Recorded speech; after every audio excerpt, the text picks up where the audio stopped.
What I'm saying in essence is this. Ohun tí mò ń sọ ni wípé If you want to know a man or a woman that is destined for greatness, bí ẹ bá fẹ́ mọ ọkùnrin tàbí obìnrin tí a ti yà sọ́tọ̀ fún ìgbéga, his passion will show it. ìfẹ́ rẹ̀ yóò fi hàn. His attitude will show it. Ìṣe rẹ̀ yóò fi hàn.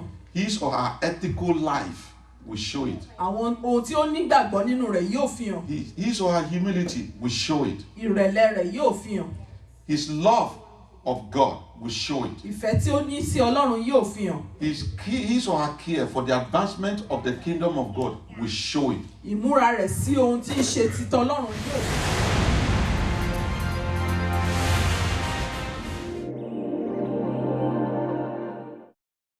Heavenly Father, speak to us, O God. Amen. That which you want us to hear, Lord, anoint me, take over my voice, take over me, Amen. My heart, my soul, and my spirit, Amen. to speak that which you want your children to hear this morning. Amen. In Jesus' name. Amen. Amen. Amen. Please be seated in the name Ẹ of jẹ́ ká Jesus. jókòó ní orúkọ Jésù. Last week, Lọ́sẹ̀ tó kọjá, I started a series of messages, a bẹ̀rẹ̀ àkòrí ọ̀rọ̀ kan. and it is titled The People That Are Destined for Greatness. Àkòrí náà ni àwọn tí a ti yà sọ́tọ̀ fún oríire. The people that are destined for greatness. Àwọn tí a ti yà sọ́tọ̀ fún ìgbéga. This morning, I'm going to continue with the part 2 Ní of this. òwúrọ̀ yìí, a ó tẹ̀síwájú nípa kejì. You know, last week I give you a lot of series, a lot of the understanding of the people who, you know, just at the introduction to the people and things that we should understand about people that want to be great in life. Ní ọ̀sẹ̀ tó kọjá, ajẹ́kóyé wa nípa àwọn ènìyàn tí ó jẹ́ pé a ti yà sọ́tọ̀ tí à ń sọ̀rọ̀ nípa rẹ̀ yìí. Yeah, briefly, I talk about we the people must understand that our destiny is tied to those that lead us, either physically or spiritually. Àtúnjẹ́kóyé wa wípé àwọn ènìyàn àṣeyọrí wa a so papọ̀ mọ́ àwọn títàwọn olùdarí wa. That is why it is good for you to pray for a good leader. Òun ló ṣe dára kí a gbàdúrà fún aṣíwájú rere. Even within a marriage, Nínú ìgbéyàwó pàápàá, your destiny is tied to he or she that you married. a so ògo wa papọ̀ mọ́ ẹni tí a fẹ́. That is why you must pray that God will give you a good husband and a good wife. Ìdí tí a ṣe gbọ́dọ̀ gbàdúrà pé kí Ọlọ́run fún wa ní aya rere àti ọkọ rere Because the lélẹ́yìí. moment, it doesn't matter how great, you know, the level of your dream, how great is your dream. It doesn't matter how great your dream is. Kò ní í ṣe pẹ̀lú bí àlá rere wa bí ó ti tóbi tó. When you are single, Nígbà tí a bá jẹ́ before ọ̀dọ́, you get married, tí a ò tí ìgbéyàwó, tí a ò tí lọ́kọ. you can have a dream to occupy the whole world. A lè máa ní àlá rere wípé a fẹ́ gba gbogbo You can àgbáyé. have a dream to do this, to do that, to go there, to A do lè this, máa to ní ìran accomplish rere this, wípé mo fẹ́ accomplish ṣe that. léyìí, mo fẹ́ ṣe léyìí, mo fẹ́ dà báyìí, mo fẹ́ dà báyìí. And if you miss one area, Ṣùgbọ́n nígbà tí a bá kùnà lọ́nà the kan areas of your spouse, nípa ìgbéyàwó, whom you get married to, ẹni tí a fẹ́, if you do not take that area very serious in bí a your ò life, bí a ò bá fi ọkàn sí ipa yìí it dáadáa does nínú ayé not wa. really matter how great your dream is. Believe me, brothers and sisters, your destiny is tied to your marriage. Kò ní í ṣe pẹ̀lú bí àlá rere wa ṣe pọ̀ tó. It can- Ẹ jẹ́ kó yé yín wípé ìran yìí Your asopapọ̀ marriage, ìgbéyàwó your wa. marriage can either make your destiny great or you completely trash everything. Ìgbéyàwó ènìyàn ó lè jẹ́ kí ìrìn àjò ènìyàn kó dára tàbí kó tẹ̀ kùnà. That is the reason why you need to take your marital life very, very important. For those of you that are still young, that you are not married, you need to pray. Fún ẹ̀yin tí ẹ ò tí ìgbéyàwó tàbí tí ẹ ò tí lọ́kọ, ẹ nílò láti gbàdúrà. Love is not blind at all. Ìfẹ́ kò fọ́ lójú rárá o. It's an open eyes. Ó lajú kedere ni. You have to open your eyes and see and Ẹ̀yin lẹ pray. gbọ́dọ̀ la ojú yín kí ẹ And be gbàdúrà. on your knee. If you have to fast 3 days, you Kí ẹ have to kúnlẹ̀ fast lórí every ẹsẹ̀ day. yín, kí ẹ Separate gbàdúrà, kí ẹ one gbàwẹ̀. day in a week. Separate one day in a Kí week ẹ that ya you pray. ọjọ́ kan sọ́tọ̀ nínú ọ̀sẹ̀ That tí ó máa gbàdúrà. God give me the bone of my bone, the Tí ó flesh máa of sọ my wípé flesh. Ọlọ́run fún mi ní ọkọ tèmi, ẹran ara mi, ẹ̀jẹ̀ ara mi. And for those of you that are married already, Àti fún ẹ̀yin tẹ̀tẹ̀ tí wá may I níyàwó let àbí you know ẹtí that lọ́kọ. it is not too late. ẹ mọ̀ wípé kò tí ì pẹ́jù o. You and your husband can still make it happen. ẹ̀yin àtọkọ yín àtaya yín ẹ lè jẹ́ kí eléyìí All kí you ó need ṣeé to ṣe. do is go back to the presence of God. ohun tí ẹ ó ṣe ni pé ẹ ó lọ síwájú Ọlọ́run. Seek the face of God again. ẹ ó wá ojú Ọlọ́run lẹ́ẹ̀kan sí. The moment you seek the face of God together again, nígbà tí ẹ bá ti dọ̀ jìmọ̀ wá ojú Ọlọ́run. and you begin to build your home on the rock of tí ẹ ages, wá bẹ̀rẹ̀ sí ní kọ́ ilé yín sórí àpáta you will ayérayé. find out that from that moment forward, ẹ ó wá rí wípé láti ìgbà náà síwájú sí. things will begin to change when it àwọn comes to your yóò bẹ̀rẹ̀ marriage. sí ní yí padà sí rere fún yín All nínú you need to ìgbéyàwó do is to yín. come back to the cross. ohun tí ẹ nílò ni wípé kẹ́ ẹ tọ̀ And àgbélébùú God padà wá. will fix every other thing that Ọlọ́run á sì has ṣe gone wrong. àtúnṣe gbogbo ohun tí ó ti bàjẹ́. So it is very, very important. èyí ṣe pàtàkì. But this morning, ṣùgbọ́n ní òwúrọ̀ yìí I am going to talk about who are the people. mo fẹ́ bá a sọ̀rọ̀ wípé lórí àkòrí wípé àwọn owó gan làwọn ènìyàn tá à ń sọ yìí. Who are the people that are destined to be great? àwọn owó láti yà sọ́tọ̀ láti ní ìgbéga. An understanding of this are very, very important. òye yìí ó dára lọ́pọ̀lọpọ̀. It is very, very ó important. ṣe pàtàkì. It is very important that the church understand it. ó ṣe pàtàkì kí ìjọ Ọlọ́run kí ó yí. You know, our understanding of what or who we are and what the church stands for is very, very important. òye wípé tàlà jẹ́ níwájú Ọlọ́run ó An ṣe pàtàkì. understanding of who we represent is very, very important. òye wípé báwo la tẹ̀ ṣe wà. And it will help us to know where we are going or where we are coming from and where we are going. èyí ó sì ràn wá lọ́wọ́ láti mọ ibi tí a ti ń bọ̀ àti ibi tí a ń lọ. So we are going to talk about who are the people Àwọn that are destined to be great. a ó wá sọ̀rọ̀ lórí àkòrí pé àwọn wo láti yà sọ́tọ̀ láti So, ní ìgbéga. if you find yourself in this category that I'm going to talk about this morning, bí ẹ bá wá ríra yín nínú àkòrí àwọn tí a ti là sílẹ̀ ní òwúrọ̀. then you are one of those people that are destined to be great in èyí life. jẹ́ wípé ẹ jẹ́ ìkan nínú àwọn tí a ti yà sọ́tọ̀ láti ní ìgbéga. Praise the Lord. hallelujah Praise the Lord. hallelujah. Can you please open your Bible ṣe lè ṣí bíbélì pẹ̀lú into the book of Nehemiah? sí inú ìwé Nehemiah. Nehemiah chapter 4, Nehemiah orí kẹrin verse number 6. ẹsẹ̀ ìkẹfà. Shall we stand up and let us read it together? ṣé a lè dìde kájọ kà á papọ̀. Nehemiah chapter 4, verse 6. Nehemiah orí kẹrin ẹsẹ̀ ìkẹfà. Hallelujah. hallelujah. And the Bible says, are we ready? Nehemiah chapter 4, verse 6. The Bible says, are we ready? Now let's go. So we build the wall, and the entire wall was joined together up to his full height. For we had a mind to walk. To know a man láti mọ ènìyàn. or a woman láti mọ ọkùnrin kan that tàbí are obìnrin destined for greatness, tí a ti yà sọ́tọ̀ fún ìgbéga. his passion, ohun tí ó fẹ́ràn. his attitude, ìwà rẹ̀. his ethics, his or her ethics, ìṣe rẹ̀. his or her humility, ìrẹ̀lẹ̀ rẹ̀. his or her love of God, ìfẹ́ tí ó ní sí Ọlọ́run. and care for the advancement of the kingdom of God. àti ìfẹ́ sí ìgbésókè No. iṣẹ́ Ọlọ́run. The care for the advancement of the kingdom of God no matter what we tell. ìfẹ́ sí iṣẹ́. What I'm saying in essence is this. ohun tí mò ń sọ ni wípé If you want to know a man or a woman that is destined for greatness, bí ẹ bá fẹ́ mọ ọkùnrin tàbí obìnrin tí a ti yà sọ́tọ̀ fún ìgbéga, his passion will show it. ìfẹ́ rẹ̀ yóò fi hàn. His attitude will show it. ìṣe rẹ̀ yóò fi hàn. His or her ethical life will show it. àwọn ohun tí ó nígbàgbọ́ nínú rẹ̀ yóò fi hàn. His or her humility will show it. ìrẹ̀lẹ̀ rẹ̀ yóò fi hàn. His love of God will show it. ìfẹ́ tí ó ní sí Ọlọ́run yóò fi hàn. His or her care for the advancement of the kingdom of God will show it. ìmúra rẹ̀ sí ohun tí ń ṣe títọ́ Ọlọ́run yóò fi hàn.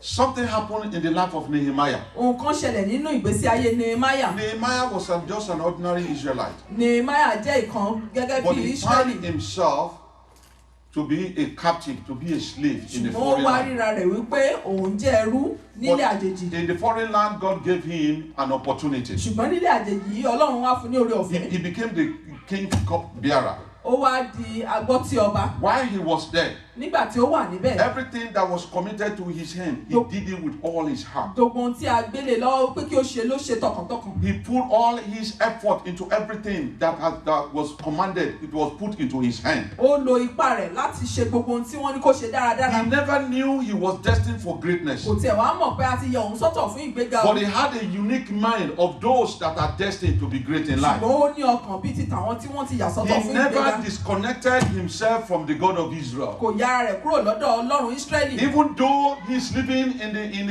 a foreign land, nítòótọ́ ni ó ń gbé nílẹ̀ àjèjì. Nehemiah never depart from the disconnect himself from the God of Israel. ṣùgbọ́n kò yára rẹ̀ kúrò níwájú Ọlọ́run His Ísírẹ́lì. mind and soul was connected to the God of his father. ọkàn rẹ̀ àti ìṣesí rẹ̀ asopapọ̀ mọ́ Every Ọlọ́run day, àwọn bàbá rẹ̀. the love of Jerusalem was in his ní heart. ojoojúmọ́ ìfẹ́ Jerusalem ó All máa the mú time, he ló kept kàn yà on, rẹ̀. he kept on reminding himself about Jerusalem. ní gbogbo ìgbà ní máa ń rántí Jerusalem. He was thinking constantly about Jerusalem. a máa rántí a máa ronú Jerusalem. And anytime he has an opportunity to get out of the palace, nígbà tí ó bá ti wá ní oore ọ̀fẹ́ láti kúrò nínú to meet with people all around, ilé ọba láti bá he àwọn will ènìyàn begin to jíròrò. ask them, how about Jerusalem? àwa máa bí wọn wípé báwo ni Jerusalem Is ṣe rí everything báyìí. okay? ṣé gbogbo ń lọ déédéé. What happened to the wall of Jerusalem? kí ló ń ṣẹlẹ̀ sí odi What Jerusalem. happened to the temple? kí ló ń ṣẹlẹ̀ sí ilé Ọlọ́run tó wà How níbẹ̀. about the remnant? báwo ni àwọn ènìyàn tó kù níbẹ̀ What ṣe rí. happened? Is everything all right ṣé in gbogbo ló Jerusalem? ń lọ dáradára fún wọn bí. Everything in his heart is about Jerusalem. gbogbo ọkàn rẹ̀ nípa Jerusalem. Even when he was giving the king the drink, serving the king, he's thinking about nígbà Jerusalem. tí a tẹ̀ fún ní ipò agbọ́tí ọba ìṣìn ìrònú Jerusalem síbẹ̀. If you are going to be great in life, tá a bá yà yín sọ́tọ̀ fún ìgbéga. everything about you must be about the kingdom of God. gbogbo ìrònú yín ó gbọ́dọ̀ jẹ́ nípa Your ìjọba mindset Ọlọ́run. has to be about the kingdom of God. gbogbo èrò ọkàn yín gbọ́dọ̀ jẹ́ nípa You ìjọba must Ọlọ́run. care for the kingdom of God. ẹ gbọ́dọ̀ ṣetán láti múra fún ìjọba Everything in Ọlọ́run. your heart must be about the church of God. gbogbo ọkàn yín ó gbọ́dọ̀ jẹ́ fún ìjọ Like, Ọlọ́run. what is happening to the house of the Lord? wípé kí ló ń ṣẹlẹ̀ nínú ìjọ Ọlọ́run. What is going on about the house of kí the ló Lord? ń ṣẹlẹ̀ nípa ilé Ọlọ́run. What is happening into my spiritual life? kí ló ń ṣẹlẹ̀ sí ìgbésí ayé mi nínú ẹ̀mí. Jerusalem. Jerusalem tèmi Jerusalem Jerusalem. Jerusalem. Do you know that you have a Jerusalem? ṣé a mọ̀ pé a ní Jerusalem tiwa bí. Your Jerusalem is this camp of God. Jerusalem tiwa ní ìjọ Ọlọ́run It's tí a the wà place yìí. where you meet God. ibi tí a ti ń bá Ọlọ́run pàdé. When you leave your home and say, I am going to church, which means you are going to Jerusalem. nígbà tí a bá A kúrò nínú ilé ta ni à ń lọ Jerusalem wa. place where the presence of the Lord ó dwells. túmọ̀ sí wípé à ń lọ síbi tí ẹ̀mí A Ọlọ́run ń place gbé. where you go and meet the Lord. níbi tí a ti ń ṣe Do alábàápàdé you know that you Ọlọ́run. have a Jerusalem? ṣé a mọ̀ pé a ní Jerusalem Your bí. Jerusalem is your marriage. Jerusalem wa jẹ́ ìgbéyàwó wa. Your Jerusalem is your wife. ó jẹ́ ọkọ ìyàwó wa Your Jerusalem is your husband. àti ọkọ wa. Is the passion and the love there in your heart concerning your Jerusalem? ṣé ìfẹ́ náà ṣì wà ń bẹ̀ nípa ti Jerusalem wa bí. Nehemiah was thinking about Jerusalem all the time. Jerusalem Nehemiah ń ronú Jerusalem Is the wall of Jerusalem okay? wípé ṣé odi rẹ̀ ṣé ó ń ṣe dáradára. What is happening to the people that dwell there? wípé kí ló ń ṣẹlẹ̀ sí àwọn olùgbé You ibi. know, when you see pastors nígbà tí a bá rí àwọn olùṣọ́ àgùntàn. and you see that, you know, when we talk about pastors, nígbà tí a bá ń sọ̀rọ̀ nípa àwọn olùṣọ́ àgùntàn. there are people that are called as a pastor. àwọn kan wà tí a pè wọ́n. When you gẹ́gẹ́ bí see olùṣọ́ them, àgùntàn tí a bá rí wọn. Everything they think about gbogbo ohun tí wọ́n máa rò. is about the welfare, the well-being of their follower, people they pastor. yóò máa jẹ́ ti tàwọn tí wọ́n ń darí. They look into ìrònú their wọn life. wọ́n á What is máa wọnú happening? ayé wọn wípé kí ló ń ṣẹlẹ̀ sí What is ayé happening in the àwọn life of tí wọ́n ń so-so tẹ̀lé person? àwọn lẹ́yìn àwọn tí àwọn ń darí. Where is this person going? ibo lẹ́nu yìí tiẹ̀ ń Where lọ. did he start? ibo ló ti bẹ̀rẹ̀. What is his vision? kí ni ìran tí ó ní. How about his family? ẹbí rẹ̀ ń kọ́. How about his career? iṣẹ́ rẹ̀ ń kọ́. They begin to think about wọ́n all á máa that. ronú gbogbo àwọn When you ènìyàn meet tí Ọlọ́run a kọ́ pastor sábẹ́ wọn. like that, nígbà tí a bá bá olùṣọ́ you àgùntàn better eléyìí cherish pàdé. such a man in your life. á dára kí a mọ ìwúlò wọn. Rather than you take advantage of that such a ju person. pé kí a máa ronú bí a ti ṣe fẹ́. Because God sent that person into your life as your Nehemiah that cares for you. nítorí pé Ọlọ́run rán wọn sí ayé wa gẹ́gẹ́ bí Nehemiah. God sent such ṣetán a láti pastor into gba your ọ̀rọ̀ wa life rò. to pray for you, to be there to look after your life and your destiny, to see, is everything okay? Ọlọ́run rán wọn sí wa láti ràn wá lọ́wọ́. Is the family okay? wípé ṣé ẹbí wa You know, tẹ̀ wá how about dáradára. your career? ṣé iṣẹ́ wa ń lọ Maybe déédéé. you are in the foreign land, whatever it is like that. your struggle, your all those wípé things. gbogbo ìlàkọjá wa gbogbo rẹ̀ ṣó ń lọ déédéé You ṣíá. know, such a person is somebody in your life that you should cherish. Irú àwọn ènìyàn báyìí ó yẹ ká mú wọn lọ́kùnkúndùn. At times it might not be a pastor at all. It Ìgbà mìíràn wọ́n tẹ̀lé má jẹ́ olùṣọ́ could be àgùntàn. just a friend of yours. Wọ́n lè jẹ́ ọ̀rẹ́ lásán sí wa. It could be a friend that is so caring, Ó lè jẹ́ ọ̀rẹ́ tó jẹ́ pé wọ́n that fẹ́ràn wa. always asks after your love, Tí wọ́n máa ń béèrè you nípa know, your family, ohun ẹbí wa, you know, your children, àwọn ọmọ wa. you know, that will call you, alright, how are you doing? Tí wọ́n á pè wá wípé ọ̀rẹ́ báwo How's ló your tẹ̀ ṣe ń family? ṣe? How's your family Ẹbí rẹ̀ today? ń kọ́ o. Let us pray. Jẹ́ ká jọ And gbàdúrà. all these kind of things. Àwọn ohun They báyìí. are the Nehemiah that God sent into Àwọn your gangan life ni Nehemiah tí a rán sí wa.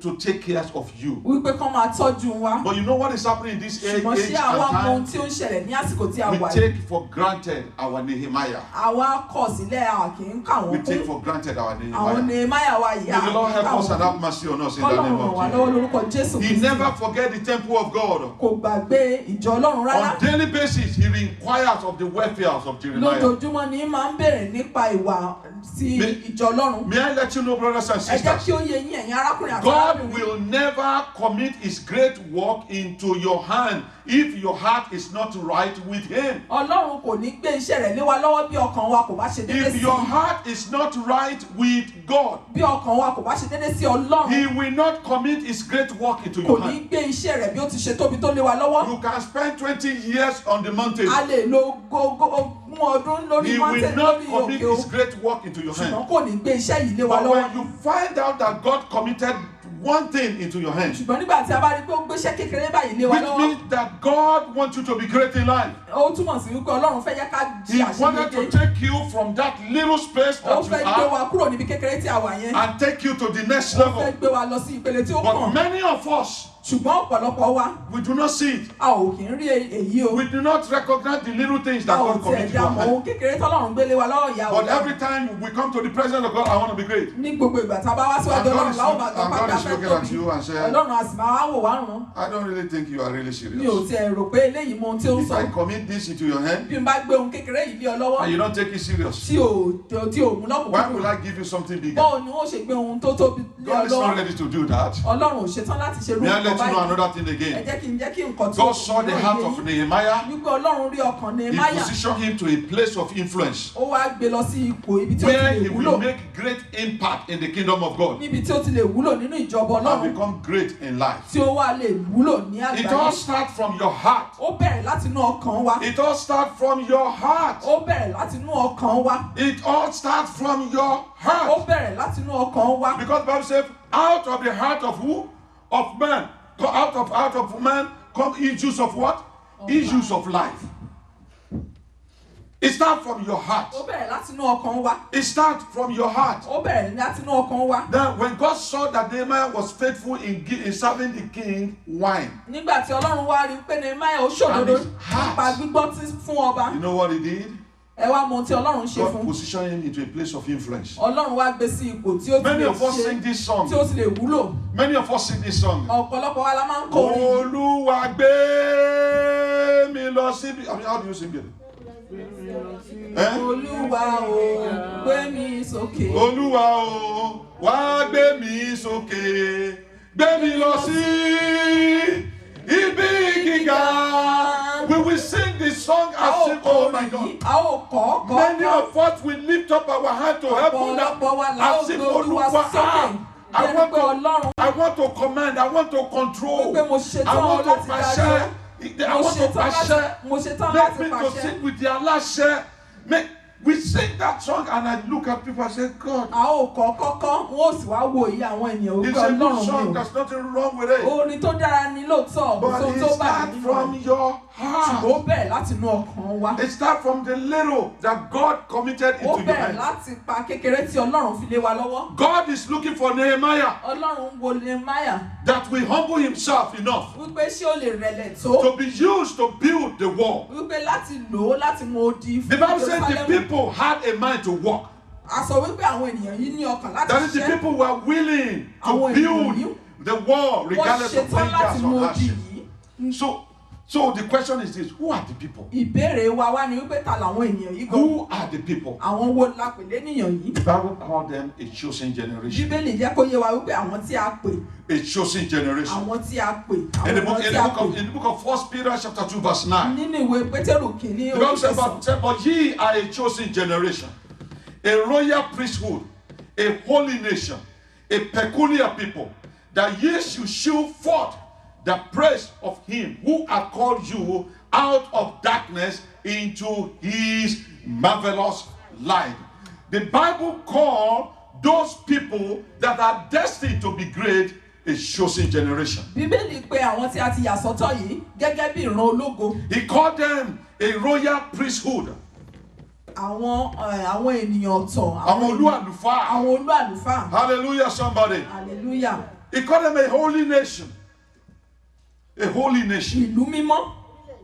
Orílẹ̀-èdè mímọ́. Somebody shout hallelujah. Hallelujah.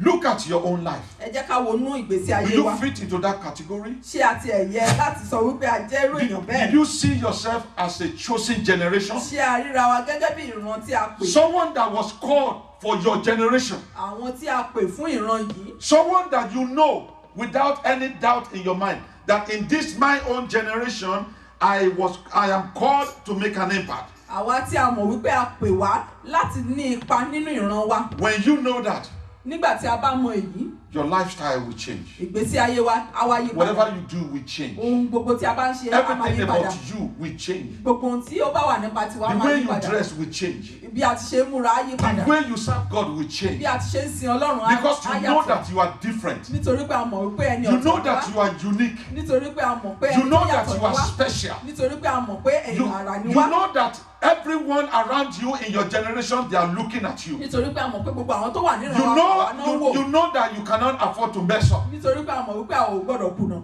You know that in this your generation that you are there as someone that was chosen to make a great impact. And with that, it narrowed down your mindset and Nítorí pé a focus mọ̀ on God. wípé nínú ìran wa pè wá wípé a ò gbọ́dọ̀ kùnà ní a dẹ̀ gbọ́dọ̀ gbójú wa sókè ká máa wo Ọlọ́run. Who are the people Àwọn wo làwọn ènìyàn tí that à ń sọ are yìí? destined to be great in Àwọn tí a life? ti yà sọ́tọ̀ láti ní Those ìgbéga that are láyé. called by the name of the Lord. Àwọn tí a ń fi orúkọ Olúwa pè. Those that are called by the name of the Lord. Àwọn tí a fi orúkọ Olúwa pè. Those that know that Jesus Christ is the Lord of Àwọn Lords tí in wọ́n their mọ̀ life. wípé Jésù ni Olúwa àwọn Olúwa You can nínú find ayé that in the wọn. book of 2 Chronicles chapter 7 verse 14. A rí èyí kà nínú ìwé Who are the Kóríńtò kejì. people that are destined to be great in life? Wípé àwọn wo la yà sọ́tọ̀ láti ní Those ìgbéga that láyé. understand that they are strangers on Àwọn earth. tí ó yé wípé àlejò làwọn jẹ́ ní ayé yìí. They are the people that understand that I have a limited time on earth. Àwọn tó mọ̀ pé ìgbà kékeré ló kù táwọn ní láyé That I yìí. am not here on earth forever. Wípé àwọn ò ní wà láyé yìí The títí ayérayé. Bible says in the book of 1 Peter chapter 2 verse 11. Bíbélì jẹ́ kó yé wa nínú ìwé Pétérù He said, dearly beloved,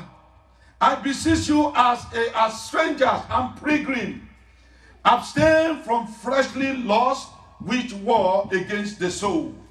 These are the people that understand that, look, I have a set time. Àwọn tí òye yé leléyìí wípé ẹ wò ìgbà kékeré ni mo And ní. I'm not here to waste that Mi time. ò sì ṣetán láti pàdánù ìgbà I'm kékeré not tí mo here ní. to waste that time with Mi anybody. ò ṣetán láti pàdánù. I have a destiny to fulfill. Mo ní àyànmọ́ láti mú ṣe. And they will diligently pursue that destiny. Wọ́n á sì wá mú àyànmọ́ yìí ṣe lọ́nà They tó will tọ́. destiny, they will, with all their heart, Pẹ̀lú gbogbo ọkàn wọn. with all their mind, Pẹ̀lú gbogbo àyà they wọn. will pursue the purpose of God for their Wọ́n life. á lépa ìlànà Ọlọ́run fún ayé Because wọn. they know that they are strangers on earth. Nítorí pé wọ́n mọ̀ wípé àlejò làwọn jẹ́ They are the láyé. type of people that their goal is not to amass wealth on earth. Àwọn tí ó jẹ́ wípé wọn ò ṣetán láti kó ọrọ̀ jọ.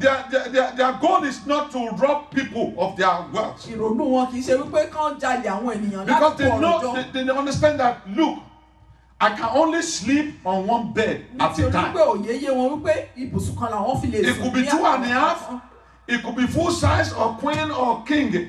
But you can only sleep on one bed at a Pé time. orí ibùsùn kan làwọn lè sùn sí lẹ́ẹ̀kan They ṣoṣo. can only put on one dress at a Aṣọ time. kan ṣoṣo náà àwọn lè wọ̀ lẹ́ẹ̀kan ṣoṣo. If they put on agbada, if somebody put on a suit like I do, and then put agbada on top of it, and then put buba on top of it, and then put tie on top of it, what will you call that person?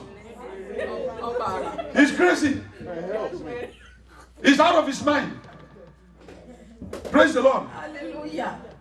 I mean, you can imagine the president of any country Ẹ jẹ́ ká ro ààrẹ in orílẹ̀-èdè that particular position wanted to meet his fellow president. wípé ààrẹ orílẹ̀-èdè tó fẹ́ pàdé ààrẹ orílẹ̀-èdè mìíràn And then the type of suit that he put on tí ó wá wọ on àwọn the aṣọ right hand is òyìnbó red color. tó jẹ́ pé lápá kan On the left side is pupa green ní, color.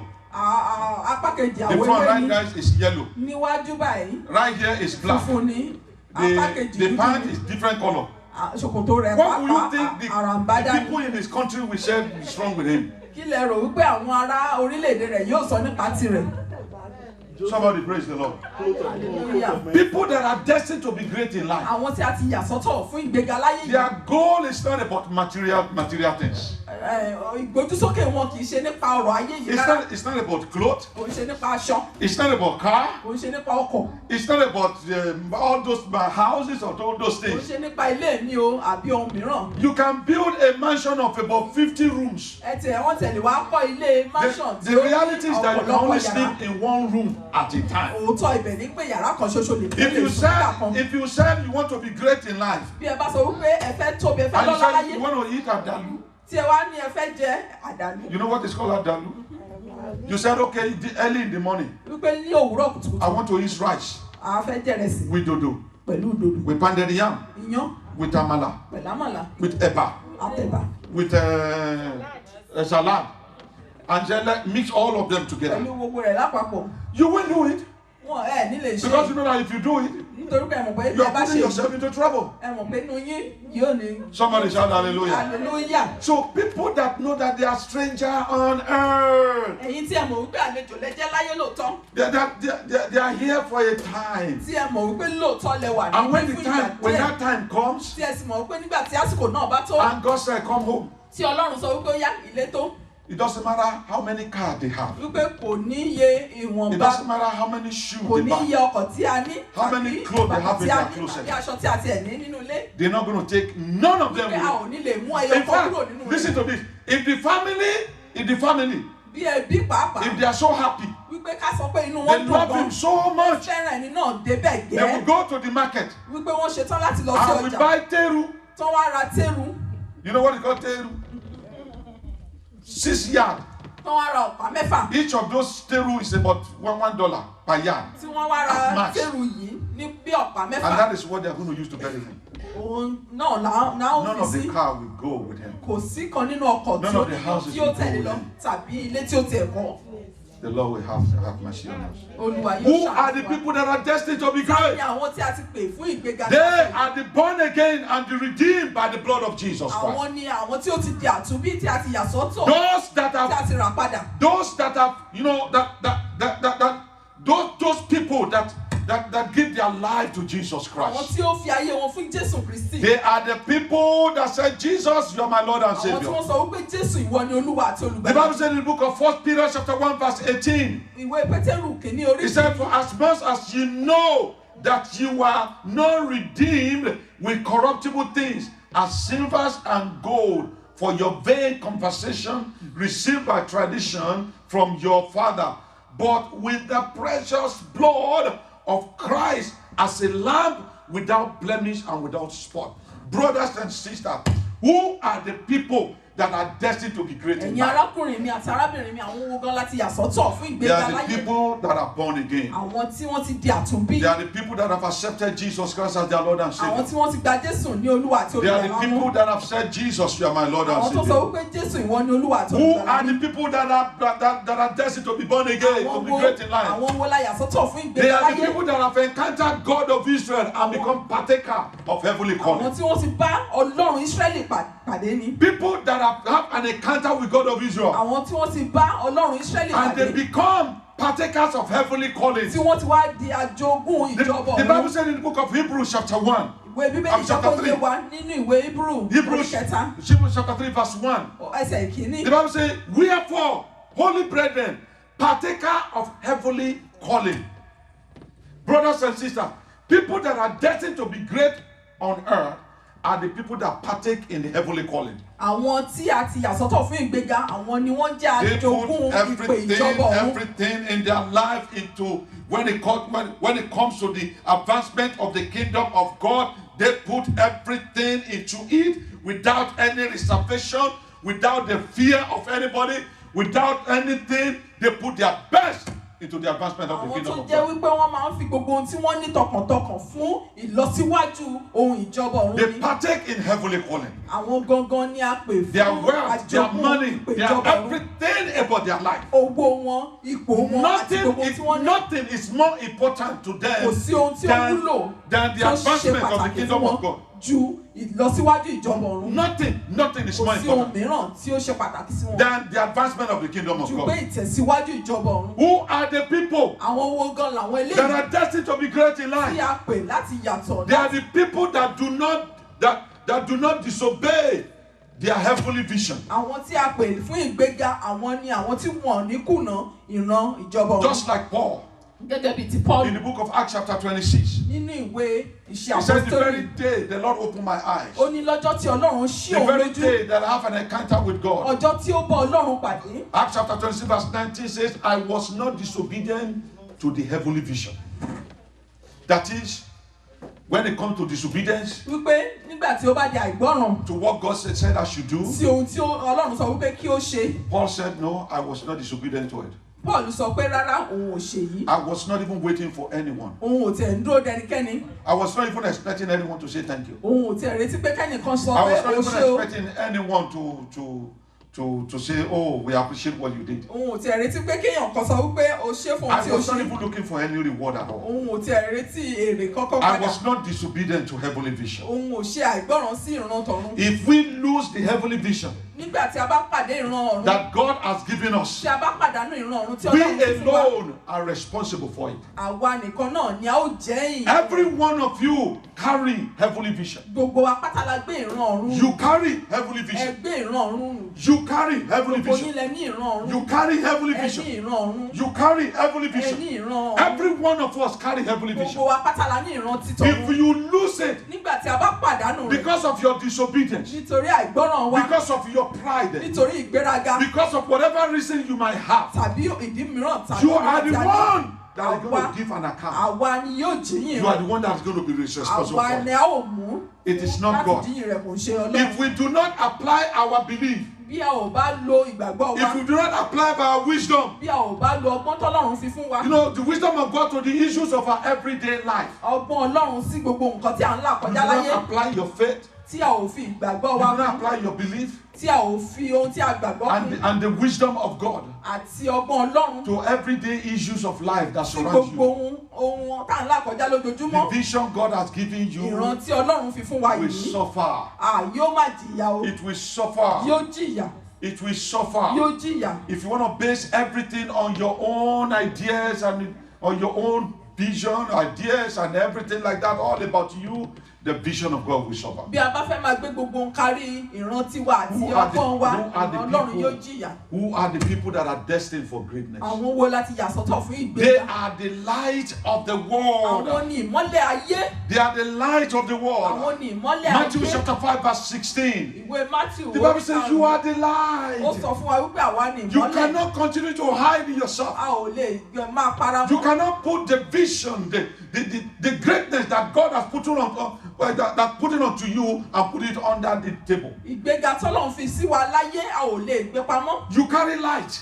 nítorí pé a gbé ìmọ́lẹ̀ rù. You carry light. A gbé ìmọ́lẹ̀. You carry light. A ní ìmọ́lẹ̀. And the people need to see your light. Àwọn ènìyàn sì gbọ́dọ̀ rí ìmọ́lẹ̀ yìí. People need to see your glory. Àwọn ènìyàn gbọ́dọ̀ rí ògo People need yìí. to see who you are. Àwọn ènìyàn gbọ́dọ̀ rí ẹni tí a What God jẹ́ has made of you. àti ẹni tí Ọlọ́run ti mú wa. What God has turned you to. Ohun tí Ọlọ́run ti sọ wá. What Jesus has done in your Ohun life. tí Jésù ti ṣe nínú ayé What wa. the power of transformation of Jesus has done in your life. Ohun tí agbára àyípadà Jésù ṣe nínú ayé wa. Wherever you are, níbikíbi tí a bá You wà are the light. àwa ni ìmọ́lẹ̀ You are the light. àwa ni ìmọ́lẹ̀ You are the light. àwa ni ìmọ́lẹ̀ You are the light. àwa gógó ni ìmọ́lẹ̀. Let me tell you Jẹ́ something. ká sọ èyí fún wa. No matter if you turn off all this light right Nígbà here, tí a bá pa gbogbo ìmọ́lẹ̀ tí ó wà nínú ìjọ yìí, there will be darkness. a ó rí pé òkùnkùn bí Many of us will be hidden in the church. gbogbo wa pátápátá But ó the rí moment we pé a see ó the máa light kọlu on, nǹkan nígbà tí a bá all kọlu of us can mọ́lẹ̀. see A ó ourselves. rí pé a lè ríra wa kété. Why are you living a life of Kí darkness? ni ìdí tí a ṣe ń gbé ìgbésí ayé Why ìgbésí are you òkùnkùn? having a hidden? Why are you living a hidden life? Kí ló dé tí à ń gbé ìgbésí ayé tí Why ó do pamọ́? you keep secret from your Kí wife? ló dé tí à ń ní àṣírí? Why do you keep secret from your Kí husband? ló dé tí à ń pa àṣírí mọ́ fún ọkọ If you àtaya wa? understand that you are a stranger, Nígbà tí a bá mọ̀ wípé lóòótọ́ àjòjì la jẹ́, my father used to say something. àwọn bàbá wa máa ń He sọ said, nǹkan. "You do not call someone that knows you at daylight, eh? But that at night, if you find someone, let me put it this way: if you find someone that he knows you very, very well during the daylight, he knows the type of dress you put on, your shoe, your complexion, your hairstyle, and all those things. And then at night, that person carried a lantern or torchlight, and he said he's looking for you. Will you not ask that person and say, don't you know me? Praise the Lord. Hallelujah.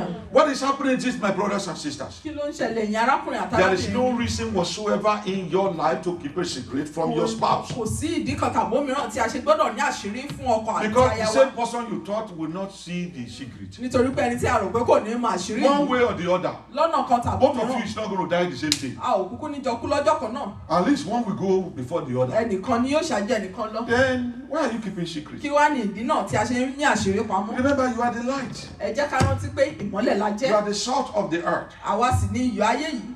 You are the salt of the earth. Àwa ní iyọ̀ ayé yìí. You are the light. Àwa ní ìmọ́lẹ̀. And you cannot hide A ò yourself. sì lè farapamọ́. Who are the people Kí àwọn wo làwọn that ènìyàn? are destined for greatness Àwọn in tí a life? yà sọ́tọ̀ fún ìgbéga They are láyé. the people that understand the reason behind their existence is Christ alone. Àwọn tí ó yéye wípé ìdí táwọn ṣe wà láàyè torí Jésù nìkan ni. The reason behind their existence Ìdí táwọn ṣe wà láàyè is Christ alone. nítorí Jésù nìkan ni. Nobody else. Kò sí ẹlòmíràn. It's Christ alone. Jésù nìkan ni. And whatever they do Wípé ohunkóhun tí wọ́n bá sì ń ṣe is for Christ alone. nítorí ti Jésù nìkan ni. Hallelujah. Hallelujah. Whatever they do Ohunkóhun tí wọ́n bá ń ṣe is for Christ ó alone. gbúdọ̀ jẹ́ ti Jésù nìkan. It's not for any other Kò ń person. ṣe fún tẹlòmíràn. They won't see any other person around Òmírí them. ẹlòmíràn lágbègbè wọn. Because their focus is Christ alone. Nítorí pé Jésù ni wọ́n dojúkọ. Their agenda is Christ alone. Nítorí pé gbogbo ọkàn wọn Is- orí Jésù ló dálé. Check yourself Ẹ jẹ́ ká yẹra wa wò about everything that you do. nípa gbogbo ohun tí à ń ṣe, Your motive, ohun tí a ní your lóró, decision making. ohun ìpinnu wa. What motivates you? Kí ló máa ń tì wá? Why? Kí ni ìdí? Why do you do what you do? Kí ni ìdí tí a ṣe ń ṣe gbogbo ohun tí à ń ṣe? Oh, the Lord will help us. Ọlọ́run á ràn wá lọ́wọ́. I say the Lord will help us. Àmín. They are the people that do things according to the pattern of God, not according to their own patterns. Àwọn ni àwọn tí ó máa ń ṣe ohun tí wọ́n ṣe nípa ìlànà Ọlọ́run. Let me tell you this. Ẹ jẹ́ kí n sọ èyí fún Every one of us, gbogbo wa pátápátá. we have this in us A ní èyí nínú wa as a human being. gẹ́gẹ́ bí ènìyàn ẹlẹ́ran We ara. want to do things the way it pleases A us. fẹ́ ṣe ohun bí ó ti ṣe wù wá, bí ó ti ṣe It tẹ́ wa doesn't lọ́rùn. matter what it is. Láìsí ohun tí ó lè jẹ́ We want láì ní to ohun do tí ó it the jẹ́. way we believe it is okay. That is how it should be. A fẹ́ ṣe bí a ti ṣe rò pé ó yẹ kó rí. Praise the Lord. Hallelujah. But there are times Ṣùgbọ́n ìgbà mìíràn máa ń that we wà might have to let something go tó jẹ́ wípé a nílò láti jẹ́ kí so ohun that we mìíràn allow lọ something to take place. kí a lè da àwọn nǹkan láyè láti All of ṣẹlẹ̀. us are not perfect. Gbogbo wa ò pé. I that is standing before you right now, I am not perfect. Èmi tí mo dúró níwájú yìí mi ò tẹ̀ I pé. have my own weakness. Mo ní ìkùnà tèmi náà. I have my own weakness. Mo ní ibi tí I mo have my kùnà own sí. shortcoming. Mo ní ibi tí ó But jẹ́ pé mo kù sí. If you really want to help me, Ṣùgbọ́n bí ẹ bá fẹ́ ràn mí do lọ́wọ́. not capitalize and chastise me based on my Ẹ weakness. má dúró lórí ibi tí mo kù sí yìí. Don't chastise me. Ẹ má bá Don't mi wí. abuse me. Ẹ má- Don't poke at me based on my weakness. Ẹ má bá mi jà lórí ibi tí mo kù sí But yìí. look at the areas that I am good. Ṣùgbọ́n ẹ wo àwọn ibi tí mo dára sí. Support and encourage me. Kí ẹ wá so wá papọ̀ pẹ̀lú mi. And the area that I am weak, Àti àwọn ibi tí mo kù díẹ̀ play sí. along with me. Kí ẹ ṣe pẹ̀lú mi. Try to understand me. kí ẹ jẹ́ kí òye kí ó yé nípa Try rẹ̀. to reason with me. Kí ẹ ronú pẹ̀lú rẹ̀. As a nípa rẹ̀. Christian brothers and sisters, Gẹ́gẹ́ bí àwọn ènìyàn Ọlọ́run in your own private place, nínú ibùgbé yín, pray ẹ on those gbàdúrà areas lórí àwọn ibi and tí kò ask kù sí God yìí. to help me. Kí ẹ wá sọ fún Ọlọ́run pé The kí ó ràn same mí thing lọ́wọ́. I do unto you. Òun náà lèmi náà máa ń ṣe pẹ̀lú You fún know yín. what Jesus said to Peter? Ṣé ẹ mọ ohun tí Jésù I bá said, Peter, Pétérù I know sọ? your weakness. Ó ní Pétérù mo mọ ibi tó kù sí o. But you know, guess what? I'll pray for you. Ṣùgbọ́n ṣé o mọ ohun tó ṣẹlẹ̀ mo ti So that mo you ti will gbàdúrà overcome fún that ọ. weakness. Wípé kí o lè ṣẹ́gun kí o And lè guess what borí. happened to Peter? Did he not Ṣé overcome? àwa mọ ohun tí ó ṣẹlẹ̀ ṣáà rí He kó did. borí? Ó borí lóòótọ́. Your prayers matters a lot to me. Àdúrà yín ó ṣe pàtàkì fún Your ìgbésí prayer ayé for mi. me, my prayer for you goes a long way. Àdúrà yín fún mi àti tèmi fún It yín ó helps lọ. every one of us to get to the next level of our life. Ó ràn wá lọ́wọ́ láti dé ìpele tí ó kàn And ní then the ìgbésí ayé wa. purpose of God for our life will be fulfilled. Ìgbà yìí náà ni ìlérí Ọlọ́run fún ayé wa lè wá sí Who are the ìmúṣẹ. people Àwọn wo gan làwọn ènìyàn tí a pè yìí? that are destined for greatness? Tí a pè fún ìgbéga láyé. Those that understand that until God helped the Levite. Oh, listen to this. Ẹ jẹ́ ká fetí sí Oh, èyí. I love this. Until God helped the Levite, they could not carry the Ark of Covenant out of the home of Obed-Edom. Àfìgbà tí Ọlọ́run ran àwọn ìdílé Néfè lọ́wọ́, ìgbà náà ni wọ́n tó lè gbé Well, àpótí ẹ̀rí I kúrò. cannot go into the details of it, but this is a mystery. Mi ò lè lọ sí ìdí ọ̀rọ̀ You yìí read the tán. book of 1 Chronicles chapter 13 and 14. Ṣùgbọ́n bí a bá and ka when- ìwé Kíróníkù You know, kìíní tí a sọ yìí. when David now gathered all these people together the second time to bring the Ark of Covenant back to Israel, the Bible says the Levite, they could not carry the Ark of Covenant from the house of Obed-Edom until God helped them. Wípé àwọn ìdílé Néfè wọn lè gbé àpótí ẹ̀rí yìí kúrò nílé Obed-Edomu àfìgbà tí Ọlọ́run tó ràn wọ́n lọ́wọ́. Somebody shout hallelujah. Hallelujah. Somebody shout hallelujah. Hallelujah. Somebody shout hallelujah. 1 Chronicles chapter 15 verse 26. And it came to pass when God helped the Levite that bear the ark of covenant of the Lord, that they offer 7 bullocks and 7 rams. The Yoruba says, ó sì ṣe nígbà tí Ọlọ́run rán àwọn ọmọ Léfì lọ́wọ́ tí ó ru àpótí ẹ̀rí májẹ̀mú Olúwa ni wọ́n fi màlúù méje àti àgbò méje rúbọ sí Ọlọ́run. It was when God helped them. Ìgbà tí Ọlọ́run tó ràn wọ́n lọ́wọ́. If God did not help them, Bí Ọlọ́run kò bá ràn wọ́n lọ́wọ́, they will not be able to carry the wọn ò covenant. ní lè gbé àpótí yìí. If God did not help you and me, Bí Ọlọ́run kò bá ràn ìwọ and àti every èmi one of us, àti gbogbo wa tí a wà we níbí, cannot do the work of a God. ò mà lè ṣiṣẹ́ Ọlọ́run. Those that understand that, Àwọn tí ó lóye yìí finally, àti ní ìparí. those that understand the fact that they are the people that knows that the church of God is God initiatives. Àwọn tí wọ́n mọ̀ wípé ìjọ Ọlọ́run ìlànà Ọlọ́run ni ó jẹ́. The church of God Ìjọ Ọlọ́run is God initiative. ìrònú Ọlọ́run ni. It is God that establishes church. Ọlọ́run ni ó gbé ìjọ rẹ̀ kalẹ̀. That it is not their property. Wípé kì í ṣe ogún tiwọn. They cannot inherit it. Wípé àwọn ò lè jogún rẹ̀. That the church of God is not the place where they go there to say they want to rule and Wípé dominate. ìjọ Ọlọ́run kì í ṣe ibi tí wọ́n lè lọ. That they Wípé are àwọn part fẹ́ lè of the body of àwọn fẹ́ lè Christ. jọba lé lórí. Hallelujah. Hallelujah. And they are the people that these are the people that understand that know that the church of God was founded and owned by Jesus Christ. Àwọn tí ó yé yéké wípé ìjọ Ọlọ́run á dá sílẹ̀ nípasẹ̀ Jésù Kristi. It is owned by Jesus Wípé Christ. Jésù nìkan ló ní ìjọ Ọlọ́run. Who are the people? Àwọn wo làwọn ènìyàn Do yìí? you find yourself among these people? Ṣé ẹ tiẹ̀ ríra yín gẹ́gẹ́ bí ìkan nínú àwọn Do you ènìyàn tí a see dárúkọ yourself yìí? as part of these Ṣé people? ẹ ríra yín gẹ́gẹ́ bí ìkan nínú wọn? Do you see yourself as part of as a chosen generation? Ṣé ẹ ríra yín gẹ́gẹ́ bí ìran tí a pè? Do you see yourself as someone that have been called by the Lord? Ṣé ẹ ríra yín pé a pè yín látọ̀dọ̀ Ọlọ́run? Do you see yourself that found as a stranger on earth? Àbí ṣé ẹ ríra yín gẹ́gẹ́ bí àjèjì láyé yìí? Have you been redeemed and born again by the blood of Jesus Ṣé a ti Christ? rà yín padà nípa ẹ̀jẹ̀ Jésù Kristi? Have you had an encounter with the God of Israel? Ṣé ẹ ti bá Ọlọ́run Ísírẹ́lì pàdé? Are you a partaker of heavenly calling? Àbí ẹ ti jẹ́ àjogún ìjọba ọ̀run? Have you been obedient to the vision of heaven? Àbí ṣé ẹ ti ṣe ìgbọ́ràn sí ìran ọ̀run? Maybe you know that you are the light of the world. Àbí ṣé ẹ ti ẹ̀ mọ̀ pé ìmọ́lẹ̀ ayé lẹ̀yin jẹ́? And you understand the reason for your existence is for Christ Ẹ alone. dẹ̀ mọ̀ wípé ìdí tí ẹ ṣe wà láàyè torí Jésù nìkan ni. And you are kind of a person that makes sure that you do things according to the patterns of God, Ẹ dẹ̀ jẹ́rú not ènìyàn according to the patterns tí of the ó ń world. ṣe ohun tí ẹ̀ ń ṣe gẹ́gẹ́ bí ìlànà tọlọ́run àti You kì í know ṣe tara that yín.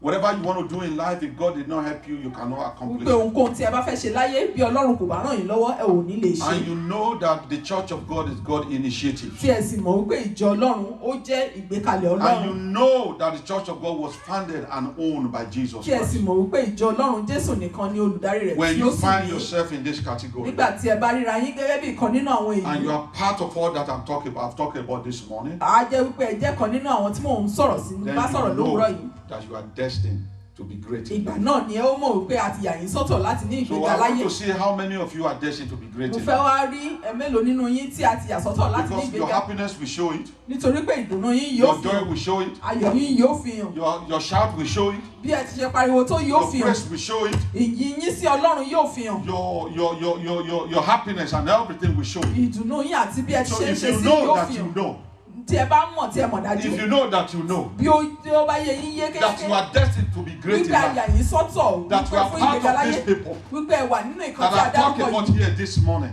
tí ẹ ń gbọ́ ọ̀rọ̀ nípa and rẹ̀ you need to lówùúrọ̀ yìí, stand up on your ẹ feet nílò láti dìde báyìí. and say, Father, I thank you. Ẹ wá sọ wípé bàbá mo dúpẹ́, Because I know that I know nítorí pé mo mọ̀ that I'm dájúdájú destined to be great in life, wípé a yà mí sọ́tọ̀ láti that ní I'm ìgbéga láyé, going to places, wípé mo ń lọ síbi rere that I láyé, will be great in life. wípé n ó tóbi I láyé, am a chosen generation. wípé a ti yà mí sọ́tọ̀ I am gẹ́gẹ́ the bí light ọmọ of the ogun, world. wípé mo jẹ́ ìmọ́lẹ̀ Lord, fún I ayé. thank you. Ọlọ́run mo dúpẹ́, I'm not just an ordinary wípé mi person. ò ń ṣe ènìyàn I lásán am bẹ́ẹ̀, not just and I'm not just nobody. wípé mi ò kàn déyàn I yẹpẹrẹ am bẹ́ẹ̀, somebody. wípé ènìyàn I don't know, àní maybe mí. you know that song that say, I am somebody. Hallelujah. Hallelujah, somebody. Hallelujah. Hallelujah, somebody. Hallelujah. Hallelujah, somebody. Hallelujah. I am what? I am somebody. Ènìyàn Hallelujah. àtàtà èèyàn I ọ̀tọ̀ am ni mí, somebody. èèyàn dáadáa ni mí, Destined to be great in tí life. a yà sọ́tọ̀ láti ní ìgbéga I am láyé. not a riffraff. Mi ò kì í ṣe èèyàn I yẹpẹrẹ am bẹ́ẹ̀, not a junk. mi ò kì í ṣe èèyàn lásán. I'm a royal. Oh my God. I don't know about you. What do you call yourself? Kí lẹ tiẹ̀ ń pera yín What gan? do you call Kí yourself? What do you lorúkọ call lẹ ń yourself? pera yín? What do you call Kí yourself? lẹ ń pera You know, yín? just call yourself the name that you said you are. Ẹ pera yín ní orúkọ You tí say it to ẹ mọ̀ yourself. wípé ẹ Who are jẹ́. you? Who are you? Ta Who lẹ are jẹ́ you? gan? Who are you? Ta lẹ̀yin jẹ́? Ta Are you lẹ̀yin ṣe? destined to be great in life? Ǹjẹ́ a yà yín I sọ́tọ̀ am fún ìgbéga destined to be láyé? great in life. Nítorí pé a yà mí sọ́tọ̀. I am somebody. Mo jẹ́ ènìyàn I am a àtàtà. child of Mo God. jẹ́ ọmọ Ọlọ́run. I'm a holy nation. Mo jẹ́ ìran ògo. I'm a new generation. Somebody shout hallelujah. Hallelujah. I pray for you in the name of Jesus that the I am that I am will bless you. That He will make His face to shine upon you. That the Lord will be with you. That the Lord will open your eyes as you continue in the journey of your life. The peace of God will be upon your life, and it shall be well with you. In Jesus' mighty name. Somebody shout hallelujah. Somebody shout hallelujah. Somebody shout hallelujah.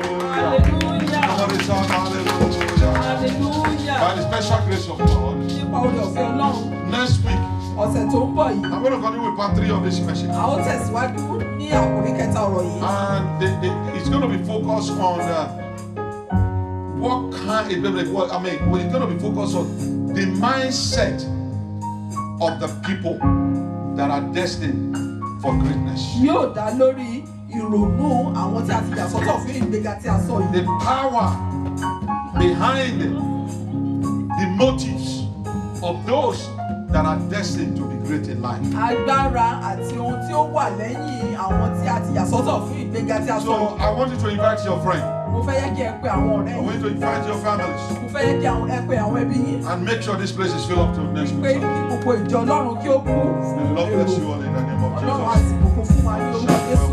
Yóò dára fún wa ní orúkọ Come Jésù. on, put your hands together.